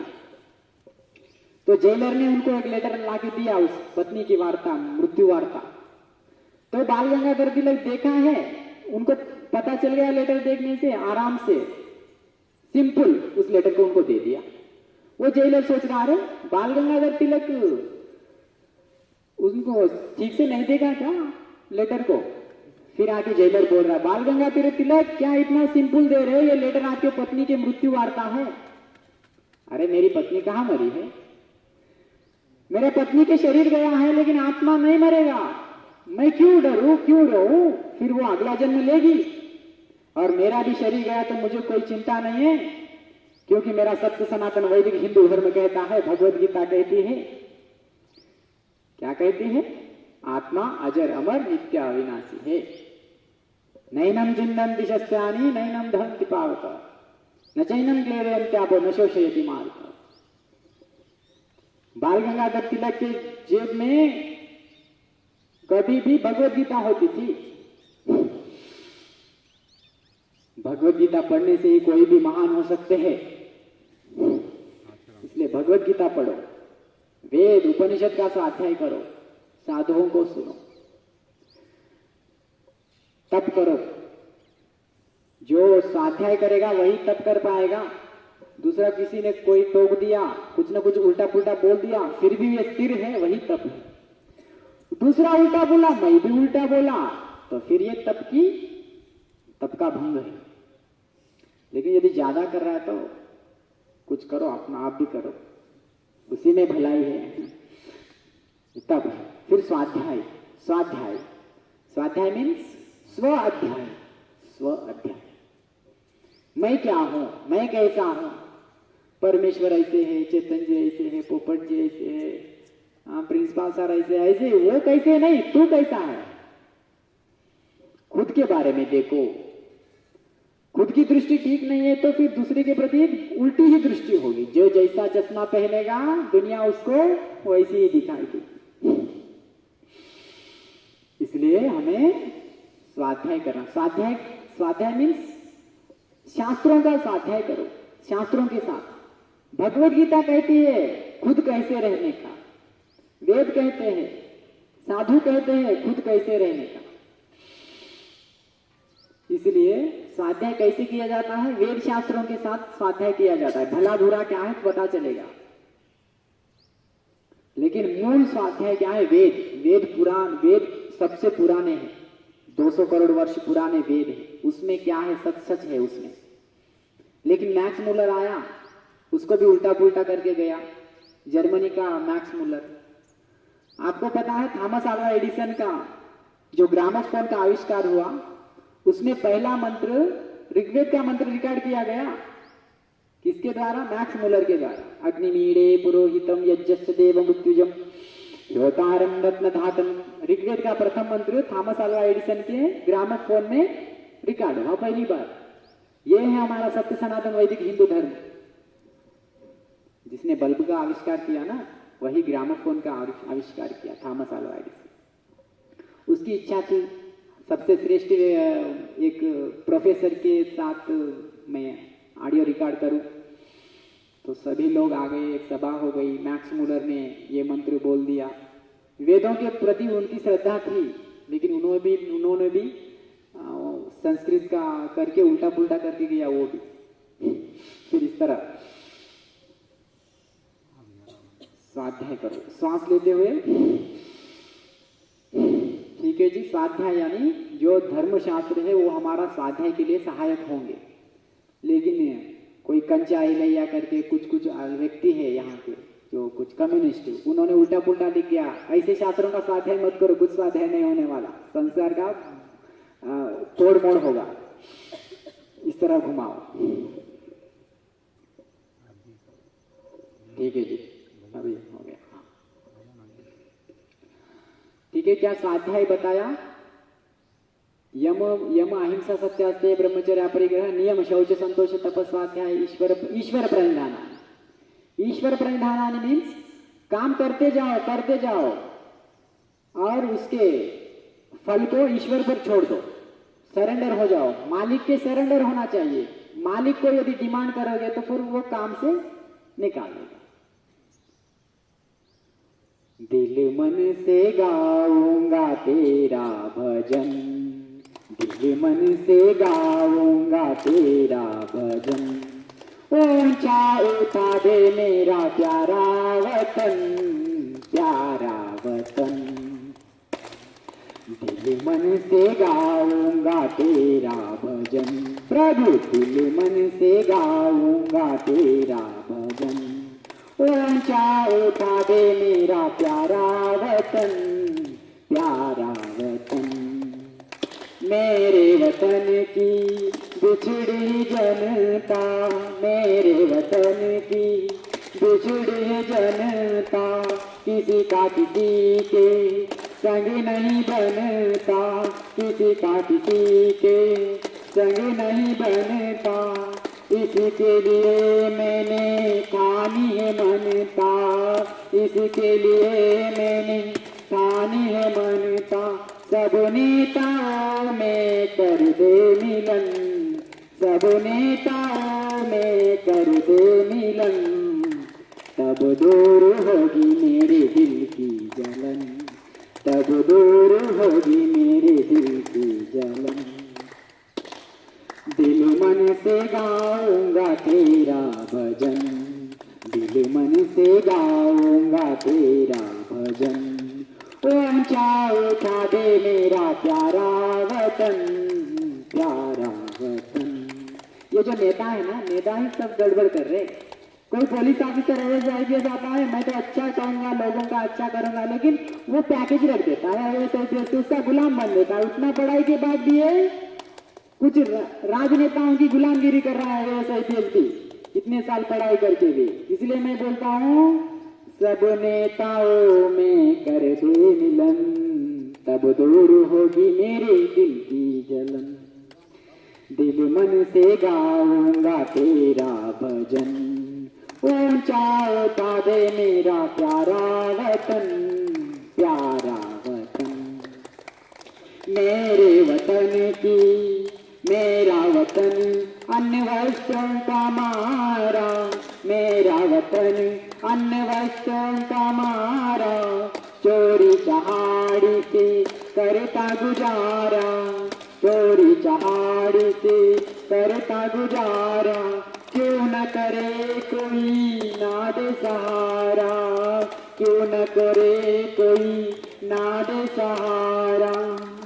कई व्यक्ति व्यसनों से पाए पतन, कई व्यक्ति व्यसनों से पाए पतन। कहे टुकड़ा उनके उठा दे कदम, कहे टुकड़ा उनके उठा दे कदम। दिल मन से गाऊंगा तेरा भजन, ऊंचा उठा दे मेरा प्यारा वतन, प्यारा वतन। बोले भारत माता की जय, वंदे मातरम। सत्य सनातन वैदिक हिंदू धर्म की जय, योगेश्वर भगवान श्री कृष्णचंद्र की जय। नमः पार्वती पते, हर हर महादेव। ठीक है जी, यम नियम बताया आज। आसन कर लेना, आसन से शरीर स्थिर होगा, फिर मन स्थिर होगा, इसलिए आसन करते। प्राणायाम करने से जहाँ हवा होता है वहाँ धूल उड़ जाती है, उसी तरह इस तरह हवा करने से शरीर की जन्म जन्मों की धूल खत्म होती है, आत्मा का जो धूल होता है। इसलिए प्राणायाम करना है, यम नियम का पालन करना है, आसन प्राणायाम करना है। फिर प्रत्याहार। प्रत्याहार मीन्स मेरी मन की बात न सुनकर मेरी आत्मा की पुकार को सुनना ही। हर काम करते वक्त दो विचार आएंगे। कोई बुरा काम कर रहे हैं तो बोलता है अरे ये मत करो, एक संदेश आता है ये मत करो, आपको ये गलत में ले जाएगा, उसकी सुनना है, वो आत्मा की पुकार है। लेकिन मन कहता है चलो भाग जाओ भाग जाओ। तो यह जो शरीर के इंद्रिय जो आत्मा का साथ न देकर मन का साथ देना है, इसी को अप्रत्याहार बोलते हैं। इसलिए प्रत्याहार के साथ जीना है, ये जरूरी है। कपालभाति कर लो और 5 मिनट। ये अष्टांग योग खत्म ही करूंगा आज। प्रत्याहार। हमारे शरीर एक रथ है, रथ में बैठा हुआ मन जो है वो चलाता है इन घोड़ों को। कितने घोड़े हैं? 10। 5 कर्मेंद्रिय, 5 ज्ञानेंद्रिय। इसको चलाने वाला एक मन है, वो ड्राइवर है, और इसमें एक यजमान है, उसी को सोल कहते हैं, आत्मा। इस शरीर को चलाने वाला एक मालिक है, वही आत्मा है। वो चलाता है आत्मज्ञान के द्वारा, ये करो, ये मत करो, ये करो, मत करो। लेकिन ये मन सुनना है, नहीं सुनेगा तो क्या होता है, ड्राइवर कंट्रोल में नहीं तो वो गड्ढे में गिरा देगा। लेकिन रोड किस कैसा भी हो, यदि वो ड्राइवर अच्छा है, उस मालिक को बात सुन रहा है, तो वो गाड़ी अच्छे रास्ते में जाए। यह है प्रत्याहार। अपनी आत्मा को पुकार सुनना हमारे इंद्रिय, उसी को कहते हैं प्रत्याहार। फिर धारणा। क्या मन रुक जाता है क्या उससे? आत्मा पुकार से रुक जाता है? नहीं रुक जाता है, और बार बार बोलता है। एक बार हो गए, रसगुल्ला खाने से मना कर दे एक बार, लेकिन मन कहता है अरे एक खा ले और एक खा ले, कोई बात नहीं एक खा ले, फिर कहता तो फिर खत्म हो जाते। इसीलिए हम धारणा करते हैं, मन को एक जगह केंद्रित करते हैं। धारणा। हमारे शरीर में अष्टचक्र होते हैं, मूलाधार, स्वादिष्ठान, मणिपुर, हृदय। इससे आज्ञा चक्र में सभी मन को धारण करते, तो फिर मन यहां रहेगा तो फिर उधर इधर नहीं जाएगा, रसगुल्ला फ्रेंड के पीछे उधर इधर नहीं जाएगा। मैं यदि इसको धारणा कर रहा हूँ, स्वाध्याय का धारणा कर रहा हूँ, इसी को पढ़ रहा हूँ, तो मन इसी में रहेगा, उधर इधर नहीं भागेगा। मैं किसी ड्राफ्ट को देख रहा है, उसी ड्राफ्ट को देख रहा है, तो फिर उसी में रहेगा, मन इधर उधर नहीं भागेगा। इसी को धारणा कहते हैं। वो अंदर हो या बाहर हो या धारणा करने की जरूरत है, यदि मन को कंट्रोल में रखना है, तभी जाके धारणा के बाद ही ध्यान हो सकता है। मन यही रहेगा तब जाके मैं ध्यान कर सकता हूँ। लेकिन मन कभी हैदराबाद गया, मुंबई गया, थिएटर में गया, कतरीना कैफ के पास गया, सलमान खान के पास गया, तो फिर ध्यान कैसे कर पाएंगे? बहुत सारे लोग मेडिटेशन सेंटर खोल लिए, ऑल वेलकम, लेकिन बिना योगासन प्राणायाम, यम नियम आसन प्राणायाम, भोजन में गड़बड़ नहीं है, तभी ध्यान हो सकता है। लेकिन मांस इत्यादि सब कुछ खा रहे, सब कुछ कर रहे, तो आंखें बंद करना। Meditation is not only closed eyes position, but enlight your third eye, that is called meditation. कब एनलाइट होता है थर्ड आई? जब हम अहिंसा, सत्य, अस्तेय, ब्रह्मचर्य, अपरिग्रह, शौच, संतोष, तप, स्वाध्याय, ईश्वर परिधानानि, ये सफल आसन प्राणायाम करने के बाद ही हम कर सकते हैं। पेट बड़ा है तो ध्यान कितना देर कर सकते हैं? हाथ पैर ठीक नहीं है, इधर इधर चंचलता बार बार कर रहे तो ध्यान कैसे हो सकता है? इसलिए आसन से, प्राणायाम से शरीर को स्थिर करो, फिर जाके आप अच्छे से ध्यान कर सकते हैं। मुझे कुछ लोगों की शिकायत आई है, मैं 2 घंटा ध्यान करता हूँ। 2 घंटा भी ध्यान करने की जरूरत नहीं है जी। जब शरीर स्थिर होगा, अच्छा मजबूत होगा, तो 10 मिनट का ध्यान आपके जीवन को बदल देगा। लेकिन हर काम में ध्यान के साथ, हर काम को ध्यान के साथ करना वही ध्यान है। इसलिए इसके लिए आधा घंटा, 1 घंटा भी 10 मिनट पर्याप्त है। लेकिन जो शरीर से व्यायाम करेगा वही स्थिर पूर्वक ध्यान अच्छे से कर पाएगा, भोजन कंट्रोल रहेगा। तो नहीं तो विचार गड़बड़ हो गए। 2 घंटे आंखें बंद कर बैठने से क्या होगा? वो एक ने बोला मैं 2 घंटा ध्यान करता, मेरी किडनी खराब है जी, तो फिर योग के पास आना ही पड़ेगा। इसलिए डायरेक्ट नहीं। इसलिए पतंजलि महर्षि ने ध्यान को कितने में रखा है? 7वें सीढ़ी में। एक यम, नियम, आसन, प्राणायाम, प्रत्याहार, धारणा, ध्यान 7वें सीढ़ी में रखा है। बताइए, 1 क्लास से बच्चा डायरेक्ट 7 क्लास जाएगा तो क्या होगा? जीवन बदलेगा? या 7 सीढ़ी है, यहां से वहां तक एकदम जंप कर पाएगा? यदि जंप करने का प्रयत्न करे तो वहां से गिर के आंख फोड़ देगा, ये दांत पड़ जाएंगे, गिर जाए, हाथ पैर टूट जाएंगे। इसीलिए बहुत सारे लोग ध्यान कर रहे हैं। ध्यान करना जरूरी है, लेकिन पहले यम, नियम, आसन, प्राणायाम, प्रत्याहार, धारणा का अवतार जीवन में करना है। यह है ध्यान। No any direct step anyway. इसलिए सभी ध्यान करना है तो पहले भोजन को, मन को स्थिर, ध्यान, प्राणायाम, आसन करने के बाद ध्यान करेंगे तो अच्छा रहेगा। सभी ध्यान जरूर करें। ध्यान करने के बाद ही समाधि की प्राप्ति हो सकती है। ध्यान करने से क्या होता है? आपके पूरे पिछले जन्म के सब ठीक होगा। ठीक है जी। समाधि क्या है जी? समाधि कुछ लोग बोलते हैं समाधि मीन्स केवल गड्ढा खोदकर बैठ जाना। यह समाधि नहीं है। समाधि स्थिति आने के बाद उसको पानी में डुबाओ, अग्नि में जलाओ या गड्ढा खोद के रखो, फिर भी उस पर कोई प्रभाव नहीं पड़ेगा। समाधि मीन्स जीवन में परिवर्तन होना ही समाधि है। जीवन में कुछ परिवर्तन घटित होना, उसी को समाधि कहते हैं। अच्छे परिवर्तन। पहले मांस खाता था, दारू पीता था, अब नहीं पी रहा, इसी को उसको समाधि की प्राप्ति हो गई कहते हैं। ऐसे ज्ञानेश्वर महाराज, संत ज्ञानेश्वर महाराज 14 वर्ष में समाधि प्राप्ति हुई इनको, महाराष्ट्र के महान संत। यानी जीवन वो माया मोह सब कुछ छोड़ दिया, सबसे मुक्त हो गया, वही समाधि है। सब बुराइयों से मुक्त होना वही समाधि है जी। लेकिन कब समाधि प्राप्त होगी? ये सब करने से।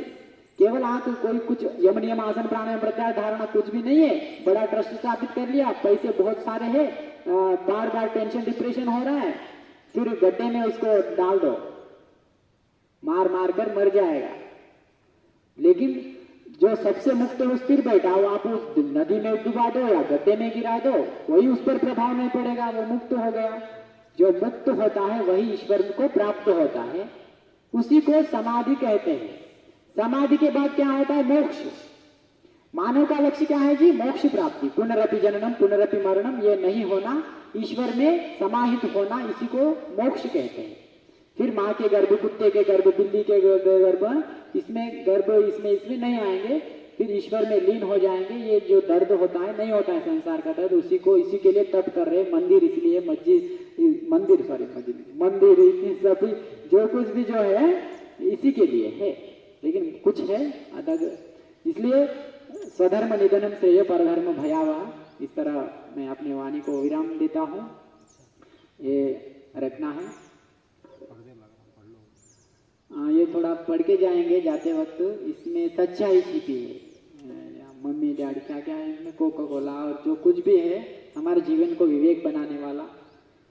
लेकिन देखिए, जो भी गलत रास्ता यदि हम अपनाएंगे तो भोगने वाले हम ही हैं, समाज नहीं है, साधु नहीं है। स्वामी रामदेव जी कुछ बोल रहा है, कोको कोला कोल्ड ड्रिंक मत पियो, तो उससे क्या स्वामी रामदेव जी को कैंसर होगा क्या? नहीं पीने से आपका ही भला होगा। इसलिए इसमें जो भी साधु या कोई कुछ भी बोलता है तो आपके भलाई के लिए, इसलिए साधुओं की शरणों में जाओ, उनकी बात सुनो, केवल पैर नहीं पड़ना। आपको योग समझ गया ना आज? अष्टांग योग क्या होता है? सच्चा योग ये है, केवल हाथ पैर हिलाना योग नहीं है। अष्टांग योग, इसका पालन करें, सभी समाधि स्थिति को प्राप्त हो, जीवन में बदलाव लाए योग से। कितना भी डाकू हो, कितना भी गंदा व्यक्ति हो, यदि योग करेगा तो शुद्ध हो जाएगा, इसमें कोई संशय नहीं। बोलो भारत माता की वंदे, सत्य सनातन वैदिक धर्म की, मर्यादा पुरुषोत्तम रामचंद्र की, योगेश्वर भगवान श्री कृष्णचंद्र की, नमः पार्वती पते, हर हर महादेव। इसी तरह हर चरित्र को सिनेमा निकाल के राम के चरित्र को गंदा कर रहे, कृष्ण को गंदा कर रहे। 5000 साल पूर्व कृष्ण जी हुए, हम अभी तक पूजा कर सकते थे क्या? वो यदि विलासी रहते तो। कृष्ण विलासी नहीं है, कृष्ण योगेश्वर है। राक्षसों का संहार किया उन्होंने। भूमासुर राक्षस 16,000 महिलाओं को जब बंदी खाना में रखा, उनको मुक्त करवाया, तब जाके उन्होंने कहा हमको दूसरा रास्ता नहीं है कृष्ण, हम आपकी पूजा करते हैं, आपकी शरण में आते हैं। लेकिन कृष्ण ने कभी नहीं कहा excuse me, can you Mary with me, कभी नहीं कहा कृष्ण ने। ये सिनेमा वालों ने गंदा कर दिया। बीच में आए कुछ कंगालों ने कृष्ण जी को 16,000 पत्नियां थी, 108, 16,100, ये गंदा कर दिया। यदि 16,100 को पत्नी करके, अरे 2 से ही उल्टा पुल्टा हो रहा है, 2 पत्नियों से बर्बाद हो रहा है। 16,000 कृष्ण के साथ जोड़ दिए। कृष्ण कभी विलासी नहीं थे, कृष्ण योगेश्वर थे। केवल रुक्मिणी माता के साथ कृष्ण का विवाह हुआ, और कृष्ण रुक्मिणी का 12 साल के बाद, मिलन के बाद 12 साल के बाद एक पुत्र हुआ, प्रद्युम्न महाराज। किसी को पता है कृष्ण का पुत्र कौन है जी? प्रद्युम्न महाराज। विश्व कल्याण के लिए रुक्मिणी माता और कृष्ण ने ब्रह्मचर्य का पालन करके 12 वर्ष के बाद प्रद्युम्न महाराज को जन्म दिया। तब जाके बहुत सारे राक्षसों को प्रद्युम्न महाराज ने मार डाला है। ये सच्ची कहानी है। बहुत सारे लोग कुछ कुछ बकते हैं, सच्चाई को जान लो और कृष्ण को योगेश्वर मान लो। योगेश्वर भगवान श्री कृष्णचंद्र की जय।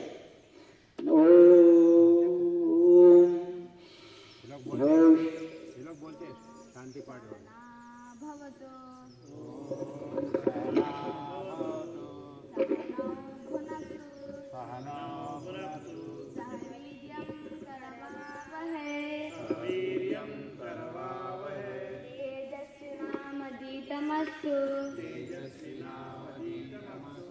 मा विद्विषावहै। असतो मा सद्गमय, तमसो मा ज्योतिर्गमय, मृत्योर्मामृतंगमय। ओम सर्वे भवन्तु सुखिनः, सर्वे सन्तु निरामयाः सर्वं शान्तिः पृथ्वी शान्तिः रापः शान्तिः औषधयः शान्तिः वनस्पतयः शान्तिः विश्वे देवा शान्तिः ब्रह्म शान्तिः सर्वगं शान्तिः शान्तिरेव शान्ति क्षमा